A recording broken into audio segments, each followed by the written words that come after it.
인생은 수많은 고난도 찾아오지만 이와 비슷한 시험이라는 것도 우리에게 찾아옵니다. 고난도 의미 없이 찾아오는 경우가 없는 것처럼 시험도 모두가 우리 인생에 중요한 의미들을 담고 있습니다. 고난과 시험, 참 비슷하게 여겨지는 말들인데 이 둘의 공통점이 있습니다. 두 가지 모두가 우리의 영혼을 그리고 우리의 인격을 성장시키기 위해서 주어지게 되는데 그 과정 속에서 고통이 따른다는 것입니다. 때문에 적극적인 의미에서 우리에게 인내가 필요하다는 것입니다. 반면에 고난과 시험 사이에는 몇 가지 차이점이 있습니다. 우선 목적에 있어서는 고난의 목적은 우리 신앙의 강화를 위해서 주어지는 것이고 또 시험은 우리 신앙의 보충을 위해서 주어지는 것입니다. 목표에 있어서는 고난을 통해서는 순금과 같이 단련되는 것이 고난의 목표이지만 시험은 그 목표가 신앙을 점검하는 것입니다. 우리에게 있어야 할 신앙이 무엇인지, 신앙의 수준, 그 모든 것들을 점검하고 배우도록 만들어준다는 차원에서 그 차이점이 있습니다. 또한 고난은 전적으로 하나님께로부터 출발하지만 시험은 하나님이 주시기도 하고 또 마귀가 주기도 합니다. 하나님이 주시는 시험은 주로 선한 뜻을 가지고 의도적으로 주시는 것입니다. 그러나 마귀가 주는 시험은 모두가 악한 의도를 가지고 있습니다. 그래서 마귀가 주는 시험을 유혹이라고 말을 하기도 합니다. 주기도문에서 시험에 들게 하지 마옵시고라고 기도를 하는데 주기도문은 마귀로부터 우리를 지켜달라는 기도입니다. 사실 마귀가 우리에게 시험을 주는 것은 어느 정도 신앙생활을 하면 금방 알 수가 있습니다. 왜냐하면 그 의도가 불순하기 때문에 불순한 의도를 우리가 금방 알아차리는 거죠. 이 부분에 대해서는 1번에서 다루도록 하고요. 대신은 서론 앞서서 우리가 생각해 봐야 할 것은 하나님이 우리를 시험하실 때입니다.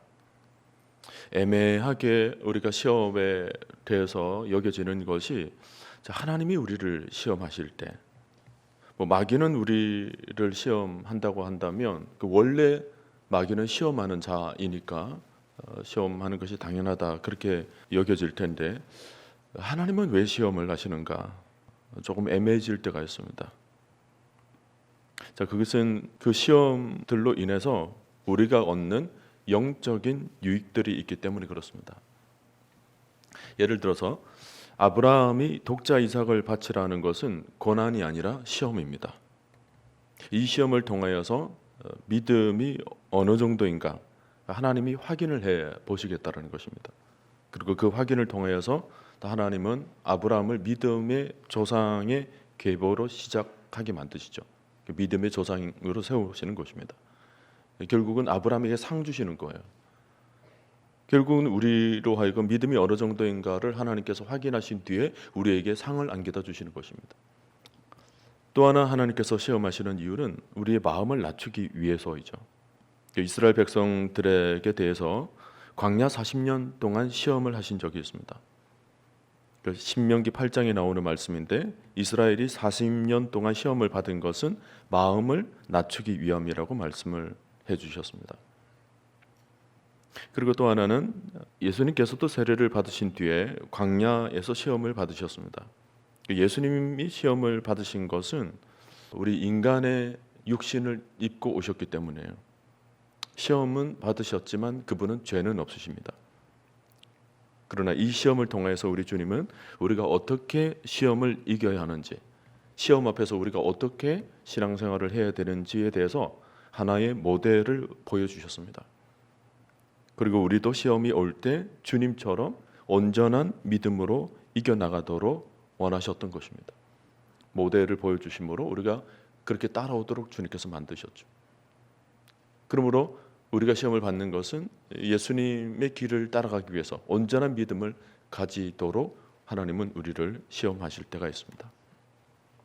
자, 이 세 가지를 정리를 하세요. 하나님이 우리에게 시험을 허락하시는 이유는 믿음의 정도를 확인해 보시려고, 상 주시려고, 그리고 또 하나는 마음을 낮추시기 위해서, 우리의 마음을 철저히 낮추도록 하기 위해서, 그리고 우리에게 온전한 믿음을 만들기 위하여서 시험을 주시는데요. 덧붙여서 우리가 생각해야 할 것은 하나님이 주시는 시험은 대부분 일시적으로 허용한다라는 것입니다. 그리고 만일 우리가 그 시험을 견디지를 못해야 하면 반드시 피할 길도 여신다라는 사실도 우리가 기억해 놓을 필요가 있습니다.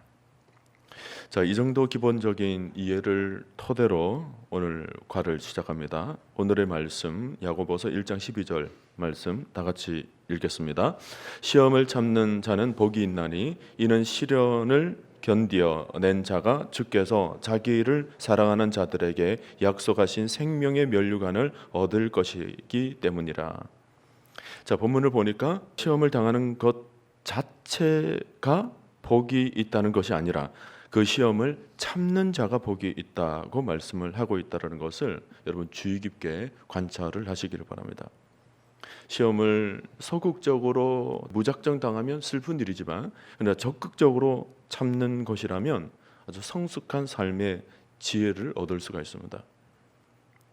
시험을 당할 때 아이고 망했구나 그렇게 여기는 것이 아니라 시험을 당하는 순간 그 의미를 깨닫고 아주 성숙하게 맞이하는 것입니다. 그렇게 반응하면 그 시험을 지나는 동안 어느 순간 우리에게는 믿음이 생겨나게 되고 또 사랑, 소망, 지혜, 용기 이런 영적인 은혜들, 유익들을 우리 인생에 있어서 많이 얻게 된다는 것을 발견하게 될 것입니다. 서론을 읽습니다. 사탄이 주는 유혹은 오히려 선을 행할 수 있는 기회가 될 수 있다.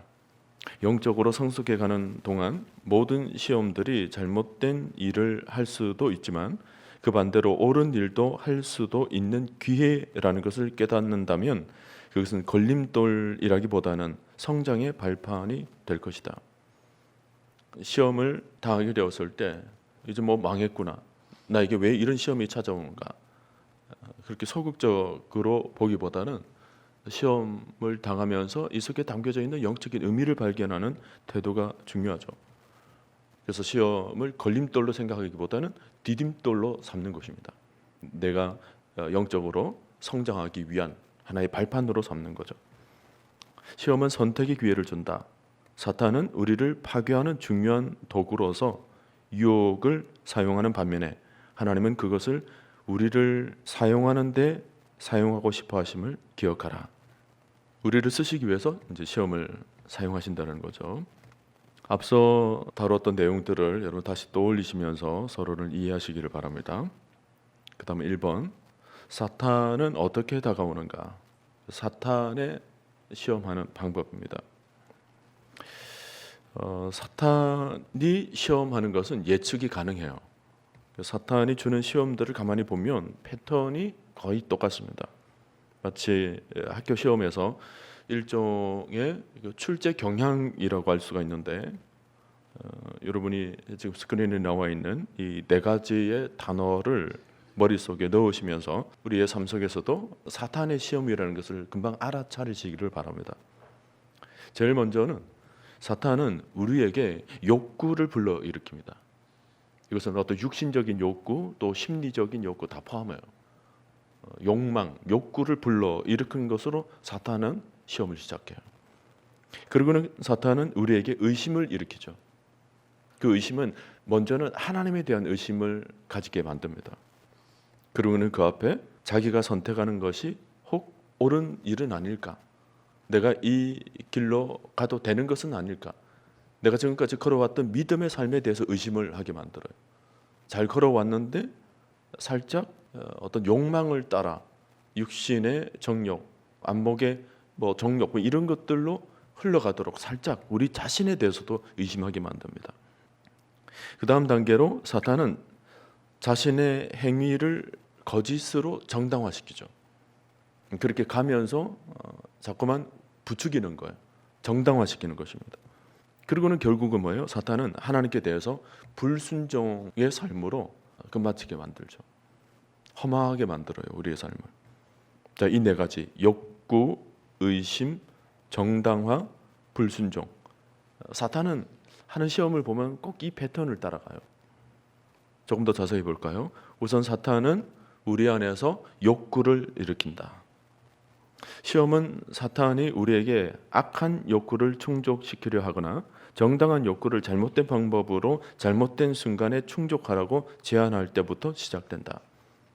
우리 안에 욕망을 건드리는 거죠. 사탄은 내 안에 있는 것들을 자꾸만 부추긴다. 우리 인간에게는 몇 가지 욕망, 욕구들이 있는데요. 육신적으로는 식욕, 성욕, 소유욕 이런 것들이 있습니다. 심리적으로는 성취욕, 명예욕 이런 것들이 있죠. 마귀는 이런 인간의 기본적인 욕구를 잘못된 방법으로 충족하도록 자꾸만 만드는 거예요. 혹은 그런 욕망들이나 욕구들을 이용해서 죄를 짓도록 자꾸만 부추기는 것입니다. 잘못된 방법이에요. 사실은 하나님께서 이런 욕망들을 우리를 만드실 때 아름답게 부어주셨어요. 이런 욕망들을 통하여서 또 우리의 삶을 유지하게 만드시거나 또 우리 자아를 성취하도록 만들어 주신 은혜가 있는 거예요. 기본적인 욕망들에 대해서는. 근데 사탄이 그것을 엉뚱한 방향으로 사용하도록 만드는 거예요. 하나님을 따르도록 만드는 것이 아니고 사탄의 잘못된 죄악의 행동들을 만들도록 사용하는 겁니다. 이 시대를 가만히 보면 사탄이 굉장히 이런 욕망들을 사용하는 사례가 많습니다. 대표적인 예로 소유욕. 지금 사탄이 아주 심각한 수준으로 우리 안에 있는 이 소유욕에 대해서 부추기고 있는 거예요. 소유한다는 것 처음에는 나쁜 것이 아니었어요. 근데 사탄이 이 소유욕이 하나의 욕심으로 흘러가도록 만드는 거죠. 가지는데 더 가지도록 만드는 거예요. 요즘 우리 아이들 물건 하나 사서도 감동이 없어요. 옛날에는 명절 때 새 운동화 하나 사주면 감동이었거든요. 근데 요즘은 아이들에게 운동 하나 사줘도 별 반응이 없어요. 오늘날 상업주의, 현대 상업주의는 우리에게 끊임없이 욕구 불만을 불러일으키죠. 현실을 자꾸만 불만족스럽게 만들어요. 단가 한 방에도 나는 만족하네. 옛날 얘기예요. 요즘은 만족하지 않습니다. 자꾸만 올라가게 만들어요. 더 좋은 것을 만들어 놓고 싶어하고 현실을 자꾸만 불행하도록 느끼게 만드는 거예요. 더 좋은 것을 내가 얻지 못하기 때문에 지금 불행하다 그렇게 생각하는 거예요. 만족이 없는 시대로 점점 흘러가고 있어요. 홈쇼핑 끊임없이 우리를 부추기고 있습니다. 공허한 그 소유욕, 공허한 마음을 이용해서 자꾸만 돈을 갈취하고 있어요. 문제가 뭐냐면 이런 상업주의가 마치 우리의 모든 것, 심지어 우리의 영혼까지 만족시킬 수 있는 것처럼 자꾸만 부풀리고 있는 거죠. 그래서 하나님을 찾기보다 엉뚱한 것을 찾도록 자꾸만 유혹하는 거예요. 굉장히 표피적이고 감각적이고 어떤 순간적인 접근임에도 불구하고 우리 영혼은 자꾸만 이런 감각주의에 우리의 마음과 생각이 빼앗겨 가고 있는 오늘날의 모습입니다. 성욕에 대해서도 마찬가지예요.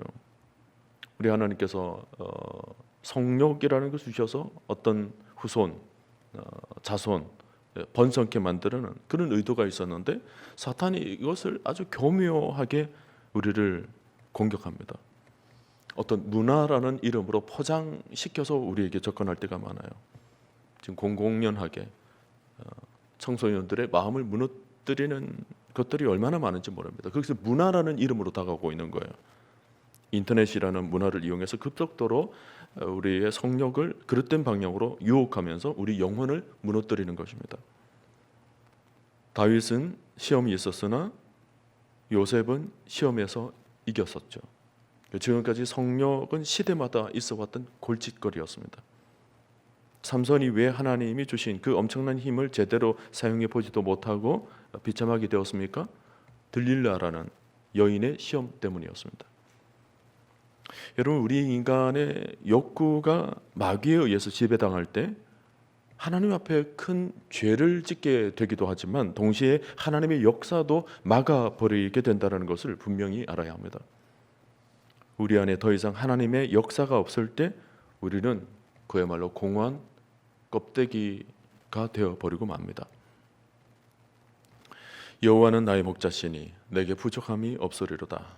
이것을 다른 말로 해석을 하면 여호와가 나의 목자가 되시면 내게 그 어떤 욕구 불만도 없으리로다. 두 번째로 사탄은 우리에게 의심을 일으킵니다. 사탄은 우리가 하나님의 말씀에 대해서 의심하게 하려고 애를 쓴다. 마음속에 수많은 물음표를 건네준다. 그것은 우리 속의 욕구를 정당화시키기 위해서 불러일으키는 사탄의 계략이다. 사탄은 하나님의 말씀을 자꾸 의심하도록 만들어요. 그것이 정말 잘못된 것인가? 정말 하나님이 그것을 하지 말라고 하셨나? 에덴 동산에서 사탄이 시험하면서 다가온 얘기가 이거부터 시작했죠. 이런 얘기부터 시작했어요. 하나님은 다른 누군가에게 또는 어떤 시기에만 이것을 금지하려 하신 것은 아닐까? 어떤 특정한 사람에게만 말하는 것이지 나에게는 해당되는 말씀이 아니지는 않을까? 그렇게 여기는 거죠. 그리고 어떤 특정한 시기를 가리키는 거지 지금의 내 시기하고는 다를 거야. 이렇게 의심시키는 거예요.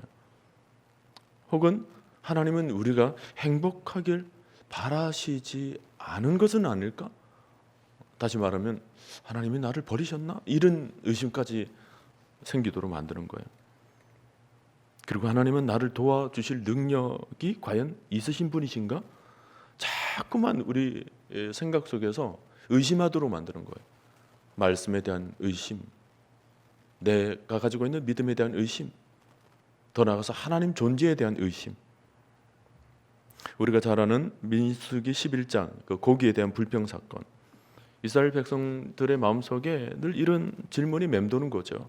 누가 우리에게 고기를 주어 먹게 할꼬? 지금까지 그들을 인도해 주셨던 분이 하나님이라는 걸 그들이 명확하게 알고 있다면 이런 의심이 생길 이유가 없어요. 답이 선명하죠. 누구기는 누구야? 우리 하나님이시지. 선명하게 그들이 고백할 수 있었을 거예요. 왜냐하면 지금 고기가 떨어지고 있으니까. 지금 그들은 매일 고기를 줘 먹고 있는 거예요. 그럼 선명한 것 아닙니까?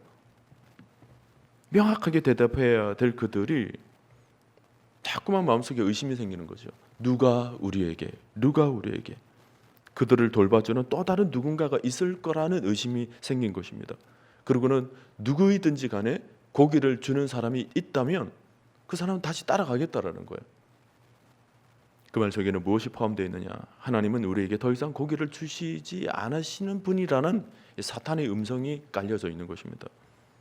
자기가 원하는 대로 사실은 탐욕을 저지르고 싶었던 거죠.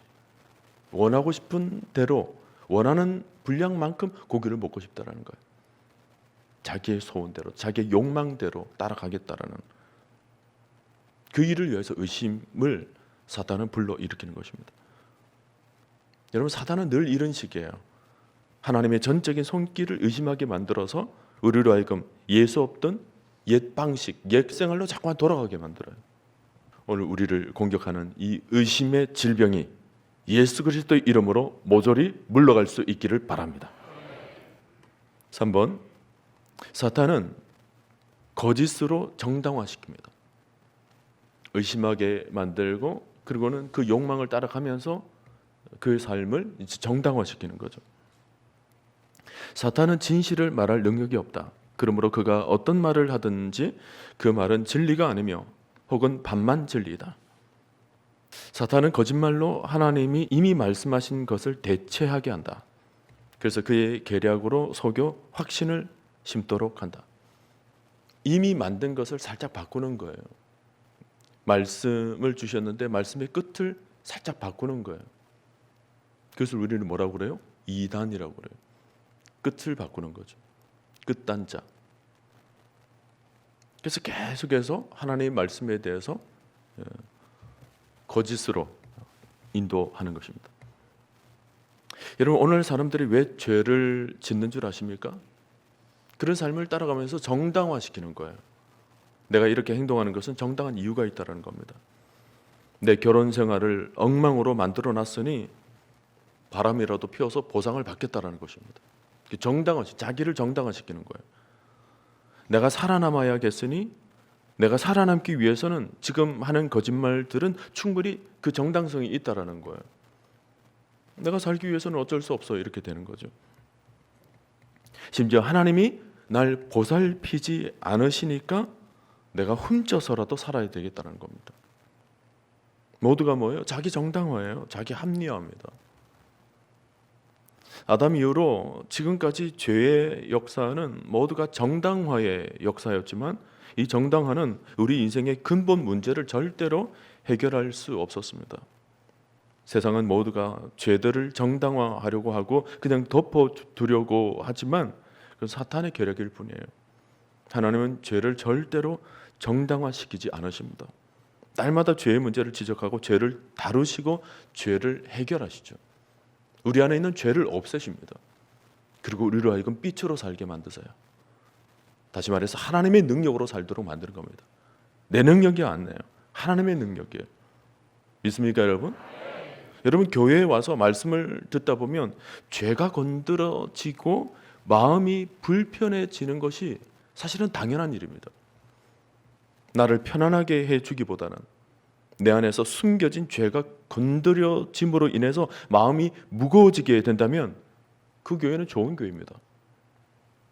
암 환자가 병원을 찾아갔는데 그저 위로의 말만 잔뜩 해주고 그냥 돌려보낸다면 그 병원이 좋은 병원입니까? 그런 병원은 그냥 모든 병을 일시적인 진통제 하나 놓는 것과 똑같은 거예요. 허접한 동네 삼류병원일 뿐인 것입니다. 아프지만 고통스럽지만 그 사실을 정확하게 얘기를 해주고 그리고 대가를 지불하고 피를 흘려서라도 치료해줘서 완전히 낫도록 해줘야 그 병원이 제대로 된 병원 아닙니까? 여러분 절대로 죄에 대해서 합리화하지 마시기를 바랍니다. 아프더라도 도려내야 돼요. 내 안에 옛 생활들, 옛 삶들 여러분 자신이 스스로 하나님 옆에서 통회하고 자복하는 심령으로 도려냈어요. 자꾸만 정당화시키기보다는 하나님 앞에 나의 모든 죄악들을 꺼내놓고 다 수술해야 돼요. 깨끗하게 수술해야 돼요.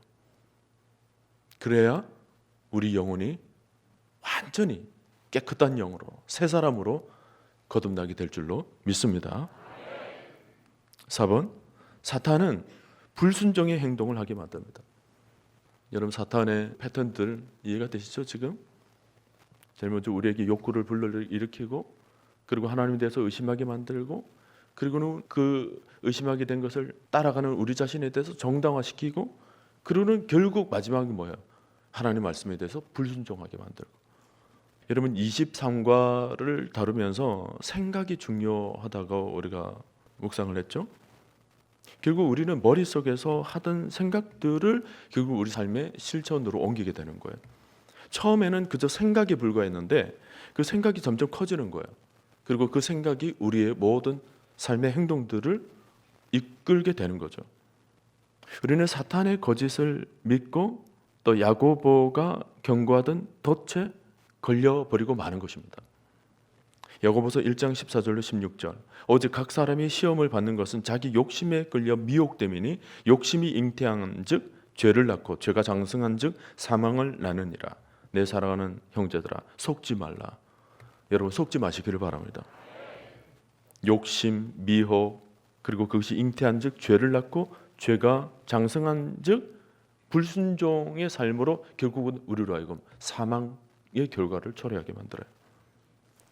사울이 왕이 된 이후에 하나님 앞에 큰 죄를 범하는 사건들이 있었죠. 먼저는 사무엘의 제사권을 침해하는 사건이 있었습니다. 사무엘을 기다리지 않고 자기가 제사를 드려버린 거예요. 처음에 생각은 마치 하나님께 큰 영광을 돌리는 것처럼 시작하는 거예요. 그런데 사실은 그 내면에는 뭐예요? 사탄의 음성이 있었던 거죠. 네가 해라는 거예요. 결국 그것을 올라가 보면 하나님 말씀에 불순종하도록 만드는 거예요. 또 한 가지 그가 하나님 앞에 죄를 범한 사건이 있었는데 바로 사무엘상 15장에 나오는 아말렉과의 전투 이후에 전리품을 탈취하는 모습으로 하나님 명령을 불순종합니다. 그 사건으로 인해서 사울은 하나님 보시기에 완전히 불합격 판정을 받습니다. 하나님이 아말렉을 쳐서 그들의 모든 소유를 남기지 말라 완전히 진멸하라 하셨는데 근데 사울은 이 말씀을 온전히 따르지를 않았어요. 양과 소의 가장 좋은 것, 그리고 기름진 것, 어린 양과 모든 좋은 것을 남겼습니다. 이거 그냥 사용하면 안 되나 이렇게 생각한 거예요. 좋은 것들은 다 남기고 가치 없는 것, 하찮은 것들은 다 진멸시켜버린 거죠. 보암직도 하고 먹음직도 한 것들만 남긴 겁니다. 무엇을 보여줘요? 자기가 딱 볼 때 따르기 쉬운 말씀만 딱 붙잡은 거예요. 별로 따르는데 어렵지 않은 말씀들에 대해서는 순종하고, 인간의 욕심이 생기고 자기가 좋다고 여기는 것들에 대해서는 하나님 말씀을 따르지 않고 자기 욕망을 따른 거예요. 부분적으로 불순종한 거예요. 부분적으로는 순종했지만 부분적으로는 하나님 말씀을 따르지 않고 자기의 욕심을 따라갔던 삶. 여러분, 순종은 50% 순종, 60% 순종, 8, 90% 순종이라는 말은 사실은 없어요. 순종은 100% 순수하게 따르는 것입니다. 100%예요. 온전한 순종은 어디까지나 100%예요. 그 100% 순종이 기적을 일으키는 것입니다. 사울이 하나님 말씀에 온전히 순종하지 못했던 이유는 하나님의 절대적인 신뢰감이 부족했기 때문에 그렇습니다. 하나님을 전적으로 100% 신뢰하며 그가 따라갔다면, 그래서 하나님께서 모든 것을 채워주신다는 것을 정확하게 믿었다면 순종하는 게 그렇게 어렵지가 않아요. 그런데 따라가면 되잖아요. 근데 사탄이 의심하게 만들죠. 아니야, 이것은 하나님 따라가는 영역이고 이것은 내가 처리할 영역이야, 내가 취할 영역이야. 이걸 늘 이렇게 분리시키는 거예요. 여러분, 오늘날도 마찬가지예요. 하나님이 당장 눈앞에 있는 것보다 더 좋은 것을 주실 수 있는 분이라는 것을 우리가 믿지 못하기 때문에 우리는 지금 눈앞에 있는 것을 내가 스스로 챙기기 위해서 하나님 말씀을 등한시하죠. 하나님, 이 순간은 눈을 잠시 좀 감아주세요.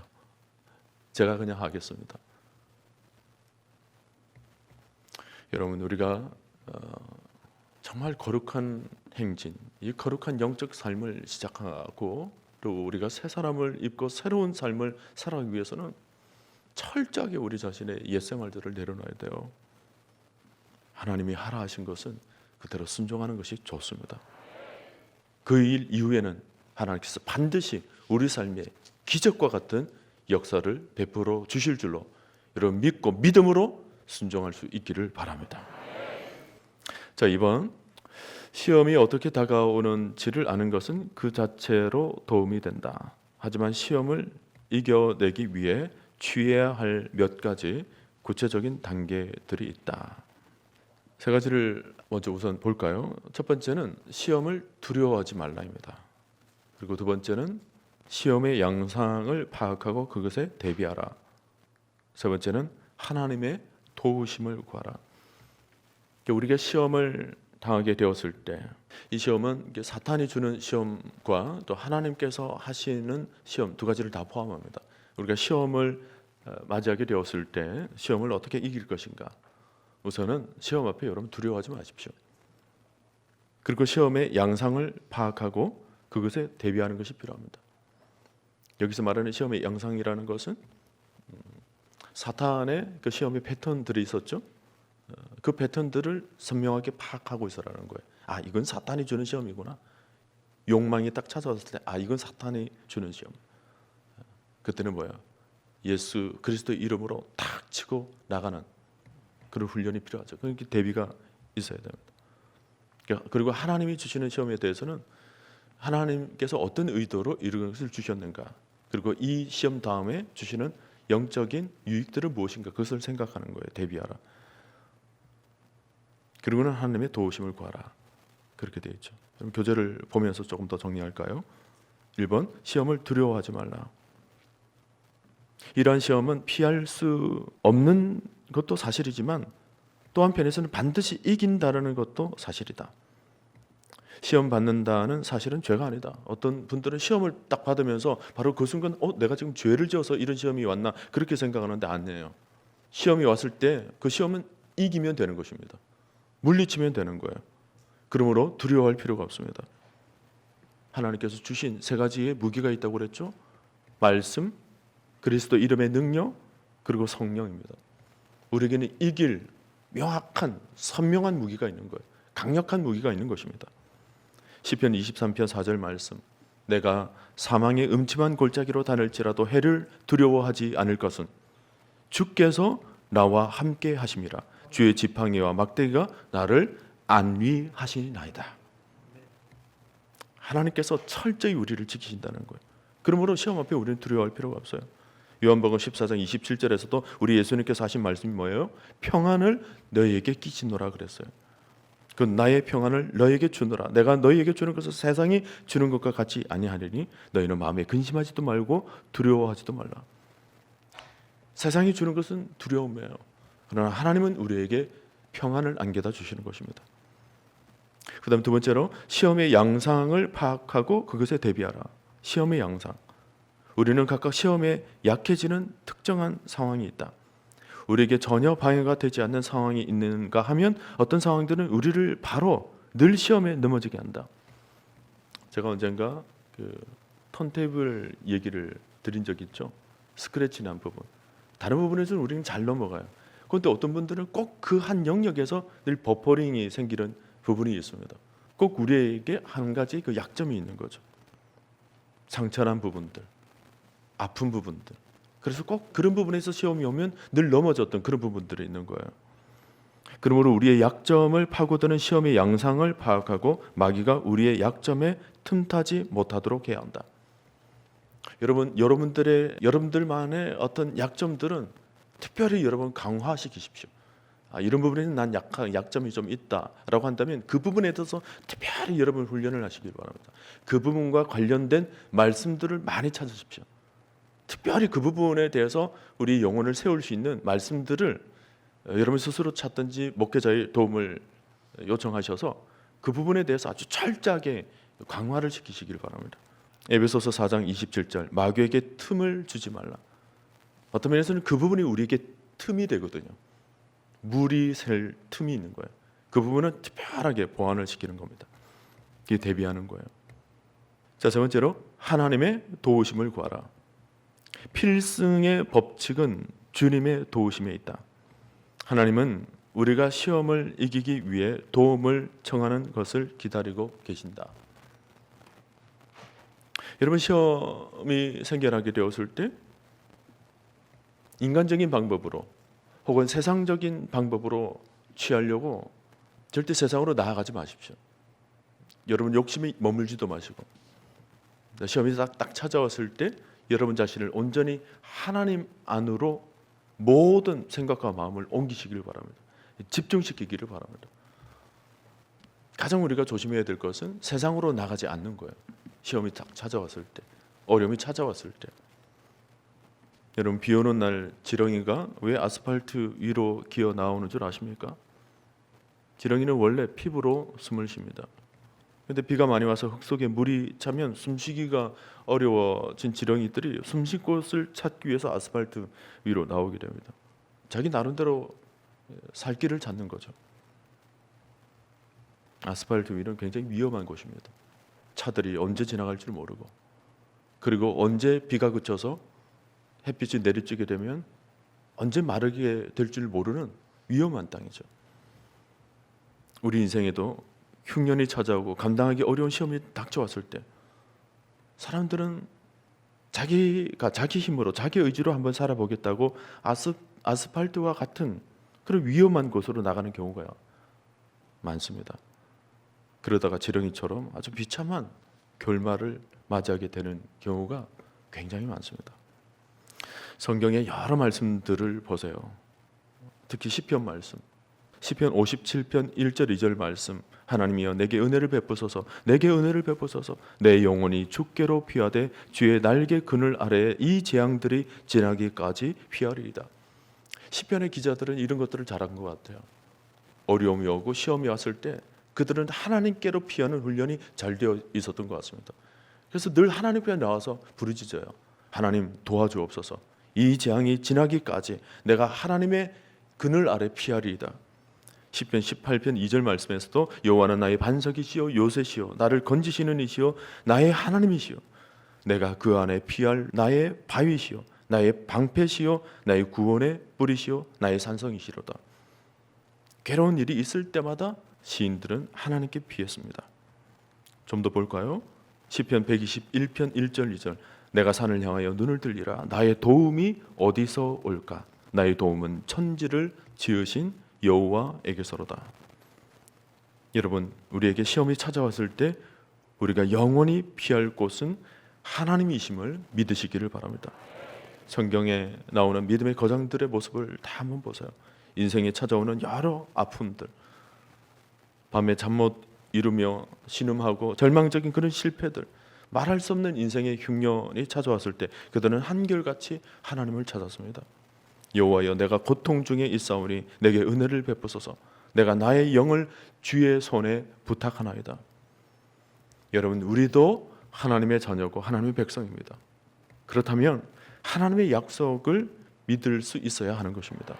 시편 50편 15절 말씀, 환난 날에 나를 부르라. 내가 너를 건지리니 네가 나를 영화롭게 하리로다. 히브리서 2장 18절 말씀, 그가 시험을 받아 고난을 당하셨은즉 시험 받는 자들을 능히 도우실 수 있느니라. 우리를 도와주시겠다고 약속하셨고 또 실제로 도와주시는 분, 주님이 우리 곁에 계시죠. 그러므로 우리가 힘들고 어려운 시험이 있을 때마다 하나님께 엎드림으로 하나님의 강력한 도움을 얻어낼 수 있기를 간절히 주님의 이름으로 축원드립니다. 자, 지금까지 시험을 이기는 세 가지 방법들을 살펴보았습니다. 이 세 가지 여러분 다시 한번 우리 읽어볼까요? 1번, 시험을 두려워하지 말라. 2번, 시험의 양상을 파악하고 그것에 대비하라. 3번, 하나님의 도우심을 구하라. 이 세 단계, 시험을 올 때 딱 이 세 가지를 기억하시기를 바랍니다. 결론입니다. 모든 시험은 선을 행할 수 있는 기회이다. 여기서 말하는 선이라는 것은 하나님의 역사를 가리켜요. 합력해서 선을 이룬다 그랬죠. 하나님의 도우심 그리고 하나님의 은혜를 통하여서 하나님의 큰 역사를 이루는 기회가 되는 것입니다. 시험을 대적하고 이기라. 그만큼 당신은 예수 그리스도를 닮아 있을 것이다. 시험을 참는 자는 복이 있도다. 이것에 옳다 인정함을 받은 후에 주께서 자기를 사랑하는 자들에게 약속하신 생명의 면류관을 얻을 것임이니라. 우리는 시험을 통하여서 우리 자신의 부족한 믿음을 점검할 뿐만 아니라 이 시험을 통해서 우리에게 친밀하게 다가오시고 자상하게 코치해 주시는 하나님의 손길을 경험하게 될 것입니다. 뿐만 아니라 이 시험을 잘 통과하게 되면 우리에게는 예수님을 닮는 그 성숙한 인격이 우리에게 큰 영적 자산으로 남게 될 것입니다. 우리 모두가 이 시험을 통하여서 온전히 예수님을 닮아갈 수 있기를 주님의 이름으로 간절히 축원드립니다.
신 사랑 베푸시네.